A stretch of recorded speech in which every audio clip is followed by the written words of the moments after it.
Alright, what is going on, guys? Welcome back to the channel. So I wanted to make like a update video kind of explaining the water methanol. I saw a comment, someone was asking about it, and honestly I couldn't tell a difference with really anything with the car. So in some ways that is good, in some ways that is not desirable, I guess. So you would want the system to cool the car even further, which I think it might be. I don't have any evidence of that because I haven't really looked at anything with the car. But also, on the flip side,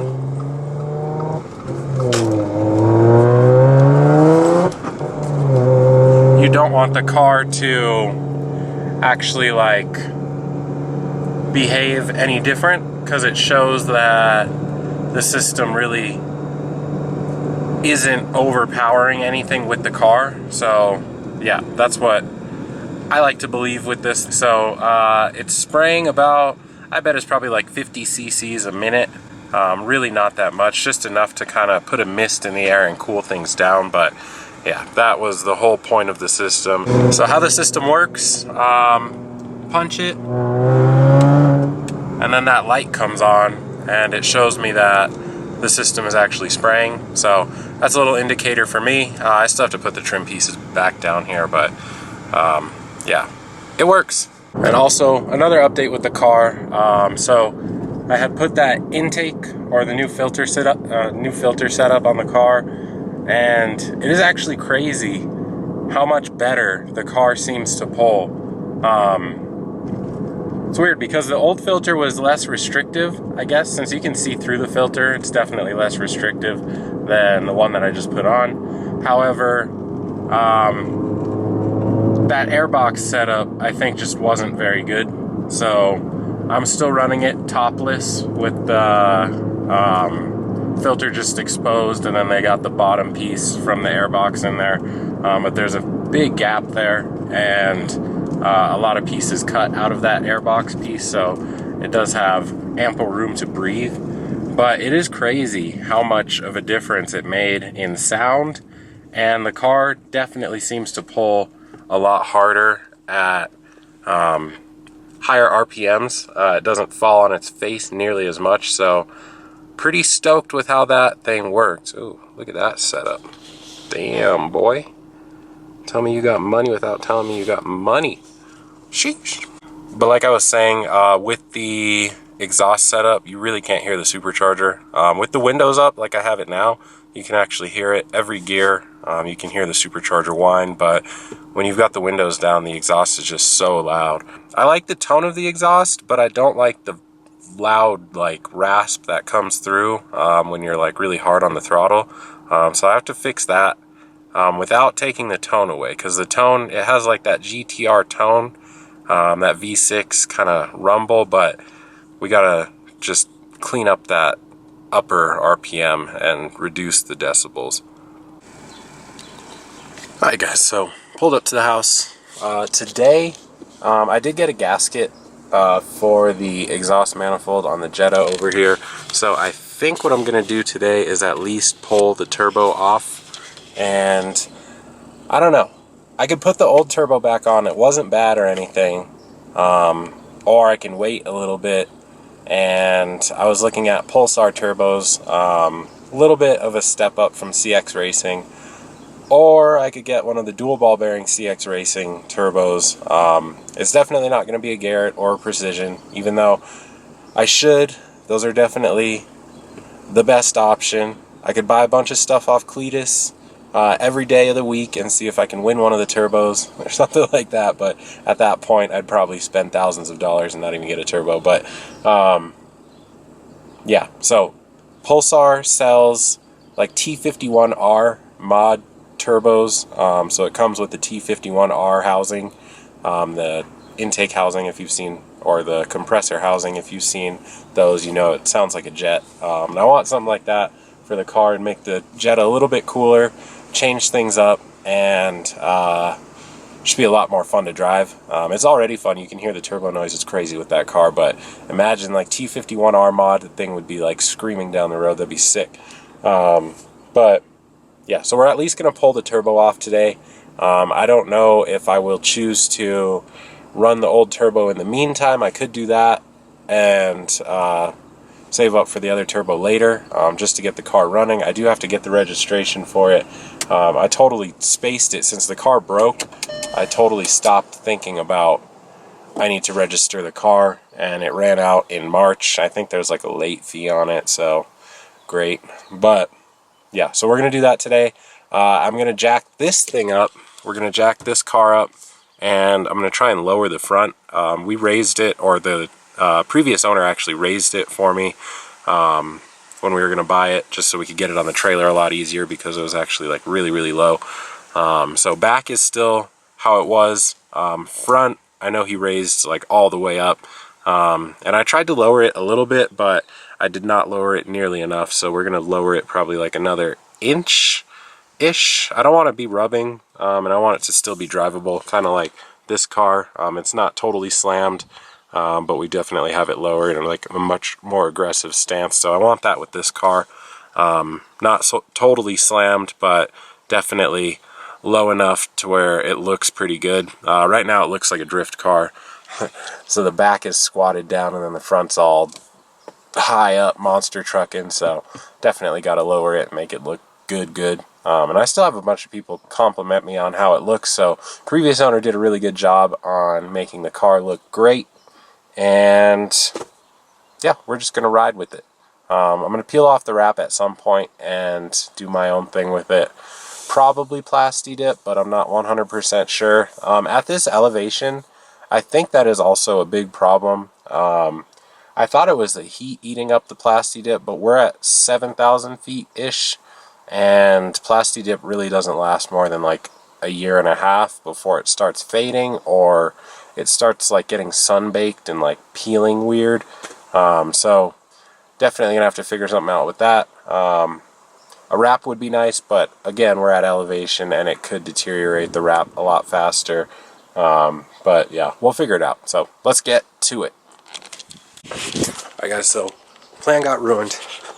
It decided it was going to rain. So it rained. What I am going to do though is actually drain the oil in that car. It's been leaking quite a bit. And I think I meant to say it in the last video.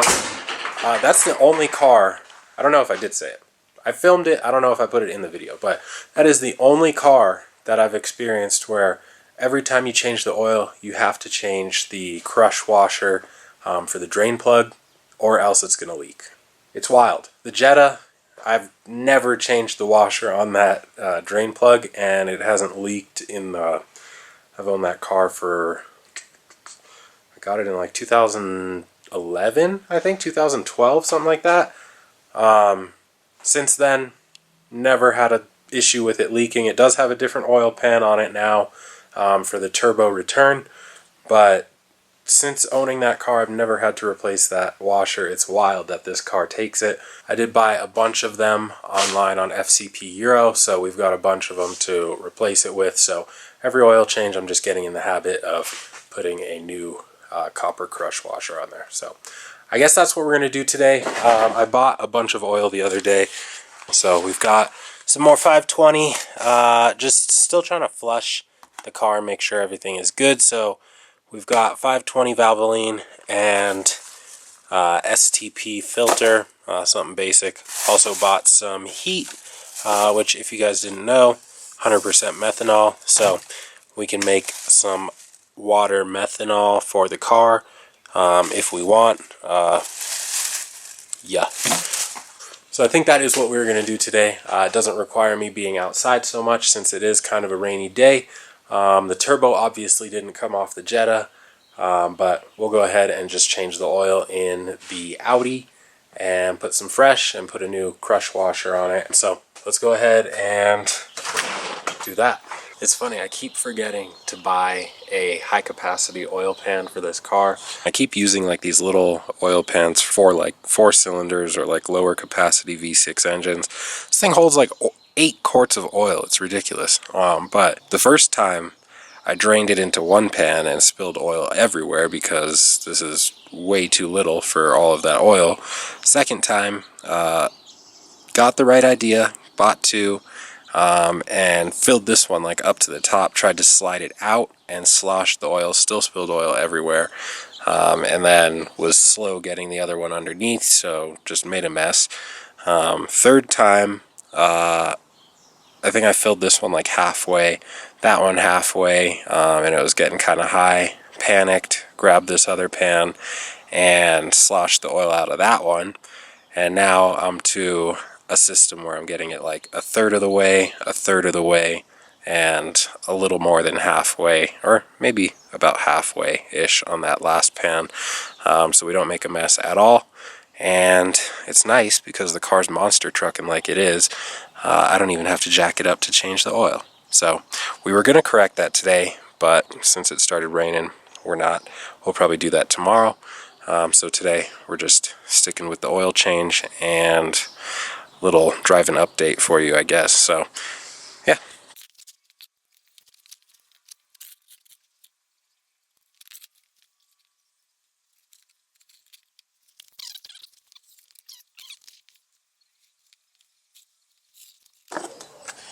Get that one out of there.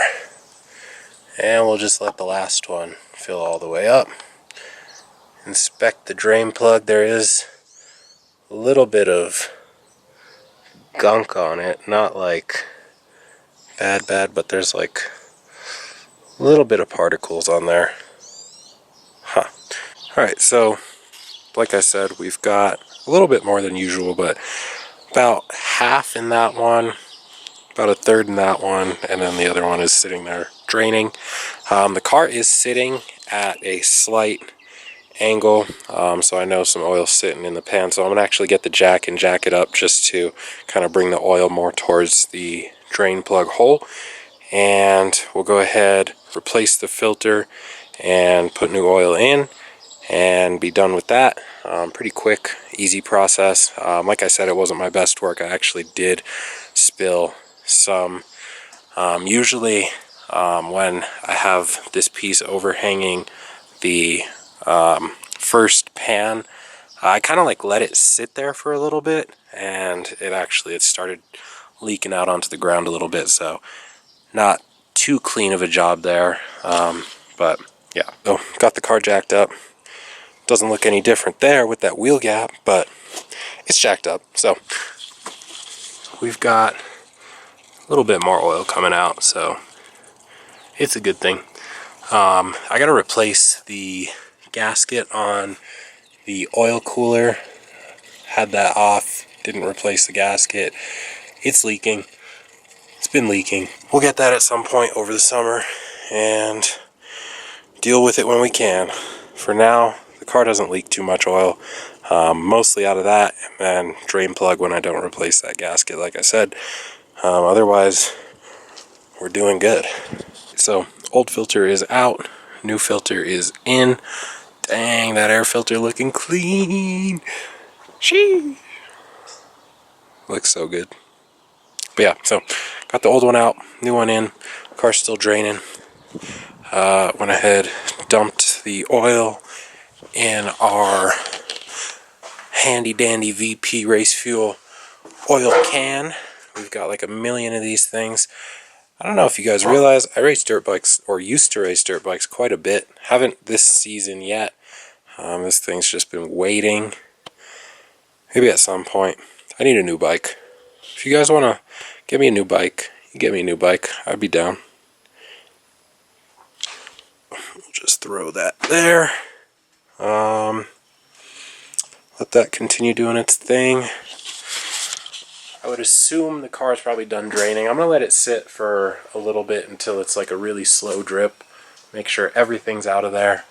And we'll put the new gasket in with the bolt on the bottom.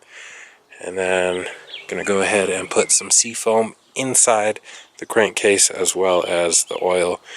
And continue with our flush. Also just filled up with fuel. And with this car, I have been running VP Octanium inside the car. And here we got our little 95 sticker.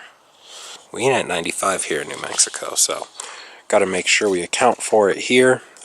Really, it's not necessary. The Jackal tune requires 91 mixed with the 85, but I've just been going hard and putting in half a can of Octanium each fill up, and the car actually, it feels good. I don't see anything wrong with it. Hasn't been doing anything weird negatively, so whatever, we're just running it. I was running it in the Jetta as well. It's crazy with the Jetta, that one, any little substitute that you put in the fuel, you can smell it. With that car, it's crazy. This stuff just makes it smell like burning pennies, like a real metallic smell. This thing, it just stinks either way. You can't really smell anything in it. A little bit of E85 on cold start, but other than that, nah, it just stinks.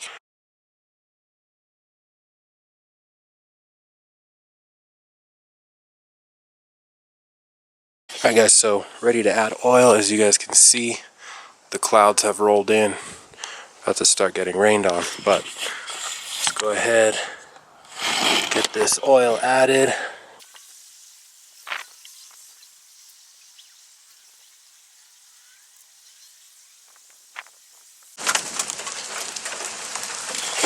Alright guys, so just in time.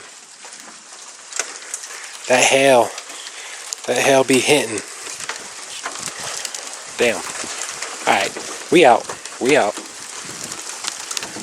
Shut that. We're done. It looks like puddles, but that is freaking hail. It snowed, guys. It's snowing here. Wow. Check that out. This poor baby getting snowed on or whatever it is. I don't think it's enough to cause hail damage, but damn.